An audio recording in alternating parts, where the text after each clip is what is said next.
Hey everyone, doing a fun adventure in Richmond today. So much to explore on this sunny morning. I'm up early as per usual. First thing I'm going to do is walk on the waterfront a bit and then go to a cannery and a shipyard and much more in Richmond. So let's go tour around.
Okay, after checking out Fisherman's Wharf, I headed over to the Cannery. The Gulf of Georgia Cannery is a National Historic Site of Canada located here in Steveston Village, Richmond, British Columbia. Built in 1894, the cannery echoes the days when it was the leading producer of canned salmon in British Columbia. Today, it is a museum with interactive exhibits that demonstrates the cannery's important role in the history of Canada's West Coast fishing industry. The cannery was the largest cannery in British Columbia until 1902. It was known as a monster cannery, packing more than 2.5 million cans of salmon in 1897. So as you see me walking around showing all the canning equipment, can you imagine working back in those days?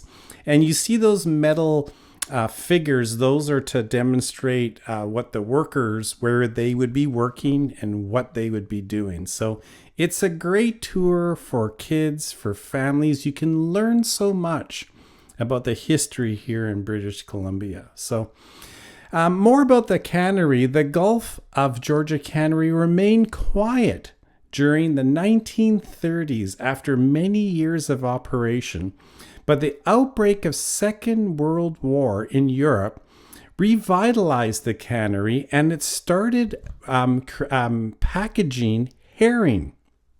New machinery and an army of workers produces case after case of herring in tomato sauce, the major source of protein for Allied soldiers and civilians struggling overseas during the war. So again, such fascinating history here in British Columbia, how it's all tied in globally. So cool what BC had a big part of, 100 plus years ago. So herring became the big industry here and transformed the entire process, producing rich oil and meals for animals and humans. The Gulf Cannery herring reduction would become the number one activity in the 1940s.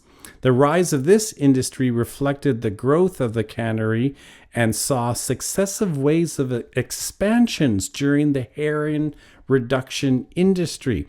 And On the tour, it's really cool.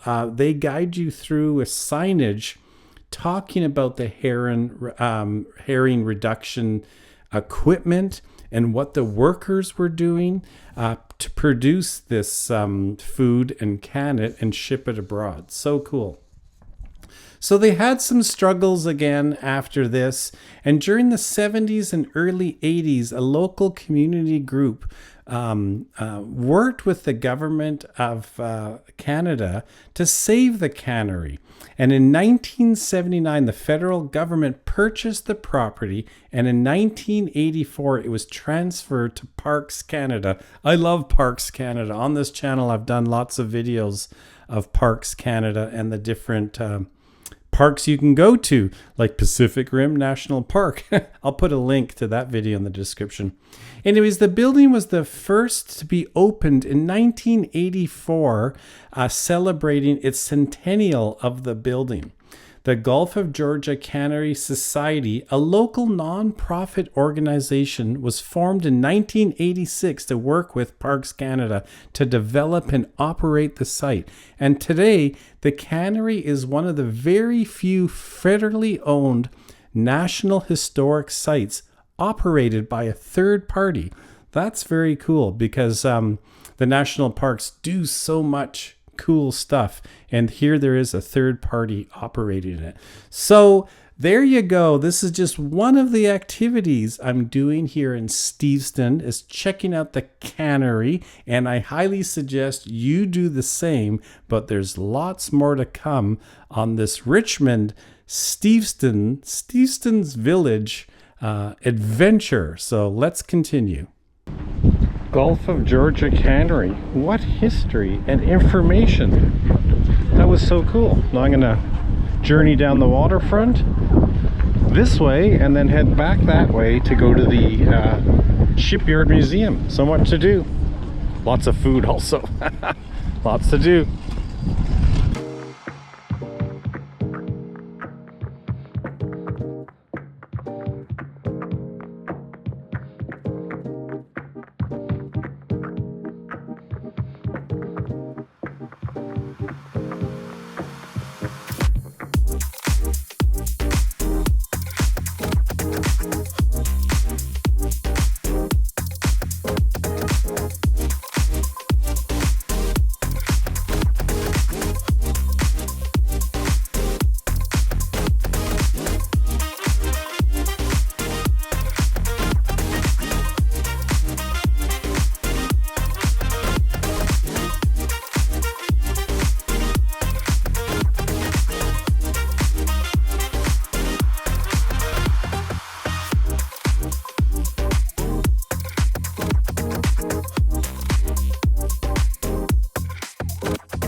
Okay, ship to shore was totally cool. Of course, when you see this video, the likelihood of it being on is not probable, but this whole park, I'll throw a map in, is a great place to explore. Just 2 minutes from the cannery. So when you come to Richmond, come down to this park and walk around. Beautiful views, right on the ocean. Another great thing about this Richmond adventure. Okay, now I'm walking back towards the cannery. Gonna walk on the waterfront and go to the ship museum, and it's very cool. Then I'm gonna loop into one of the main streets to see some more adventures and maybe get a bite to eat. Okay, adventure continues in Richmond.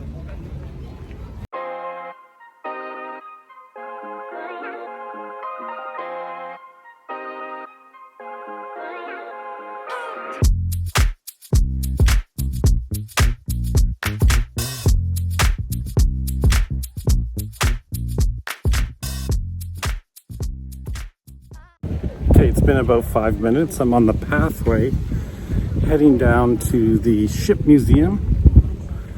Again, totally awesome, huge, wide pathway right on the water. Lots of shops and coffee places and ice cream. Tons to do on the walk. Let's go.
I thought this was a shipyard, but this is actually the net loft. So the fishermen would store all their nets in warehouses like this, and there are several along the waterfront where fishermen stored their nets, keep them safe and dry over the winter. Now we're going to explore more. Look how big the grounds are. I was here last year and they've really grown. This building here is going to be open hopefully next year. It was a cannery and then a ship yard, and they actually would pull up to 2 boats off the water and drive them right into that building to do maintenance on the buildings, or sorry, on the ships. And now I'm going to explore more buildings to see here on the waterfront. Lots of fun. History comes to life.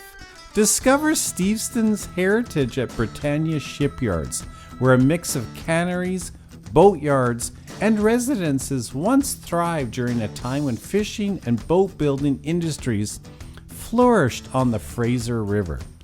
The site is the original location, as I mentioned, for early canning, fishing, and boat building operations.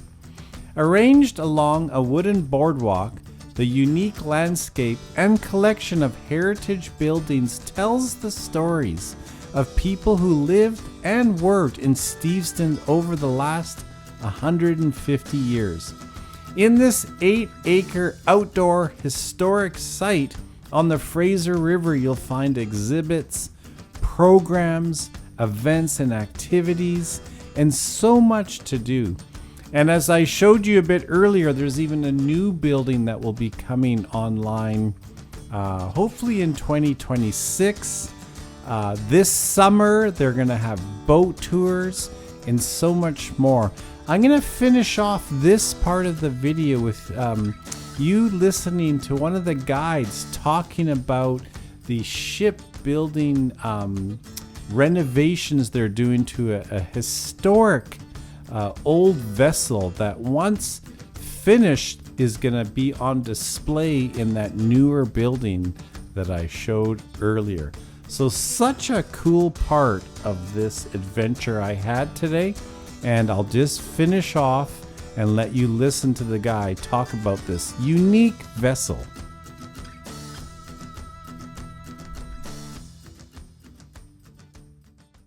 Oaks up harder wood so it keeps the shape of the boat. And they put their red cedar on. Red cedar is good at keeping the water out. And then around the stern is yellow cedar here. So cool to see the inside. You don't usually see the ribs, the inner workings. Yeah, exactly. Wow. One last plank in the side there, and then they'll paint it. There's maybe a few other minor things, but yeah, it's almost done. It'll go on display in the shipyard building once the shipyard is reopened. I think I was telling you about the shipyard.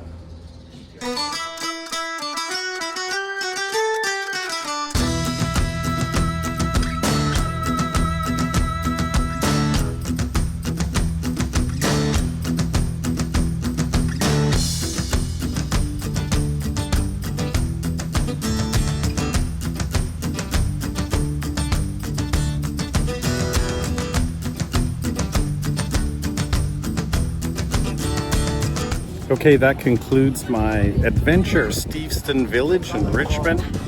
You saw a lot. It was tons of fun, and every time I come here I have to end with a nice piece of pizza or two. $5 a piece, made in a cool oven. I'll put a link in the description. And there's so many shops here, and coffee shops, cafes, right on the main street here. So a definite 10 out of 10 adventure. Steveston Village, Richmond. See you next time.